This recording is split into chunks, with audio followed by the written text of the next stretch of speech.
Welcome, I'm your host Malcolm Gallagher. From our BizVision studios in the UK, you're watching the Leadership Matters show on the BVTV network. As we plan our revival of our furloughed Beds, Bars and Bites TV channel, it's be in January, we've started our search for inspiring guests in the hospitality, food and drink sector. But I just had to bring you earlier this timely interview with East Midlands UK #1 food service provider. MKG Foods are celebrating 70 years of continuous business and have recently successfully adapted to managing the COVID pandemic. Now, that's great news as we get ready to enter 2021.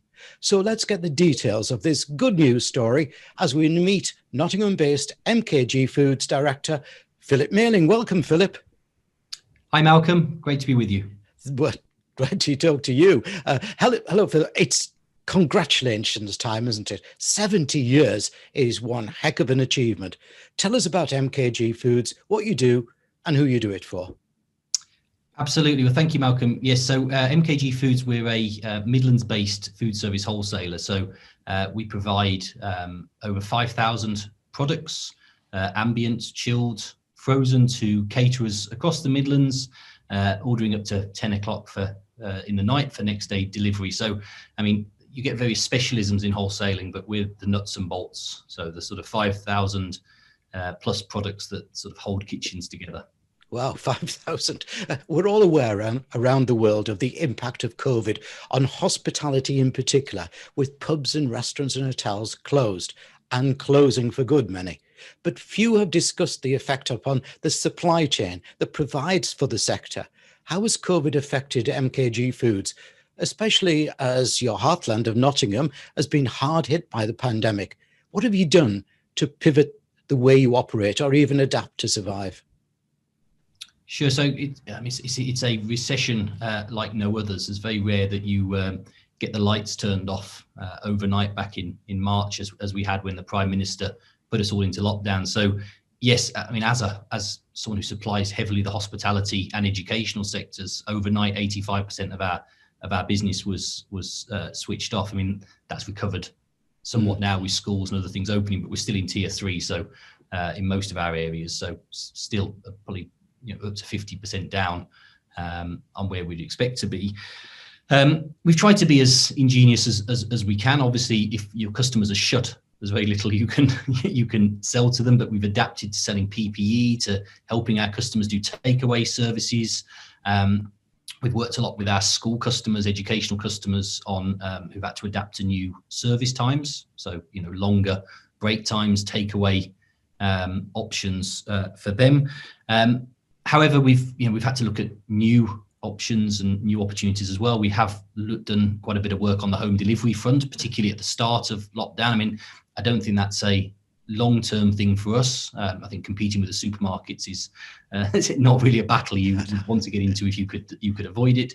But we have done that, and I think we provided a service for a lot of people who were struggling to get food when the supermarkets were really under the cosh at the start. And finally, we've done a lot of work with councils where the government food boxes haven't managed to come up to mustard for the number of people. So I think in the first 15 weeks of lockdown, we did over 200,000 emergency food boxes to various councils across the Midlands. So we've been very busy despite our core market. Obviously, we'd like to be back to some normality as soon as possible. Yes. Well, normality, I don't know when, Philip, but as you can expect, with over 40 years of working in the hospitality sector, I'm passionate about it, especially its importance within our whole economy. I do feel, though, that the sector won't easily recover and that those with the deep pockets, like the chains, may fare best. And those big boys are often loath to buy local, or indeed they'll chase cheap and central purchasing agreements rather than local and quality. That's my thinking. What's your thoughts here? Yes, I think to a certain degree, you're right. I do think this central purchasing and supply chains through major procurement companies is a bit of a false economy. People end up buying worse and not as cheap as they're thinking. But I think just coming back to the market as a whole, I do believe that you have to stand out in hospitality, and I believe you have to find a point of difference, and working with suppliers who can help provide you with a service and a product that is different is absolutely key. Yeah, I'm totally with you on that. I want to stay on quality and especially local purchasing and provenance. How do you operate in this area? What's the ethos at MKG? It's all about what we've stood for 70 years. We always have a saying here: if we only compete on the box, we lose. At the end of the day, if you break our business down to the simplest metric, we take a box off a manufacturer and we transport it to a caterer. If that's all we do, no one wants to be the cheapest and you know, as you said, less expensive that you could possibly be in the market. I think it's about service provenance, so having people that people can speak to, and also, you know, we've done a lot of work with as many local suppliers as we possibly can. We always try and look through our entire product range, and where possible, go for as local as possible a producer and a supplier. It's not possible in all cases, because, you know, there's certain things you just can't grow or produce within the area. But absolutely, Midlands first, UK second, and then further afield third. All right, I'm with you on that one. Food service is a vast sector, from artisan to mass production. Do you think in the UK we give it enough encouragement? I know government burdens it with mind-boggling legislation, let alone EU intrusions, but this is a sector that lives and breathes customer service, customer satisfaction, loyalty, and especially innovation, and all at narrow margins. Do we respect enough our newfound culinary excellence reputation? No, I don't. I don't think as a industry we give ourselves enough credit for what we do. I don't think we hold ourselves in a high enough esteem. There's this race for the bottom. One thing that's come out of the various many years of Brexit coverage, in the various bits of negotiations that I wasn't aware of, is our supermarkets are the cheapest in Europe by some way, and I think there's been this sort of race to the bottom, where then if you race to the bottom, you remove quality and everything else. I do think there is a chance here to have a bit of a reset. I think the government's focusing a lot on trying to bring science jobs, education jobs, engineering jobs, and looking to improve education in those areas. And I think our industry is one as well that we should look at in a similar way. Yeah, totally agree. Now, how do you think Brexit, this is a strange question because we don't know at this moment when we're recording this where Brexit is, but how do you think Brexit will impact on the food service sector and yourselves at MKG Foods? Good, bad, opportunity, problems? It's a difficult one to answer, as you say. I mean, not getting sucked into the general politics of it, just looking at our sector as a whole. In terms of problems, obviously there is a problem with importing. However much we try and use local products, a lot of stuff has to come from the continent, particularly Belgium, Holland, Spain and Italy.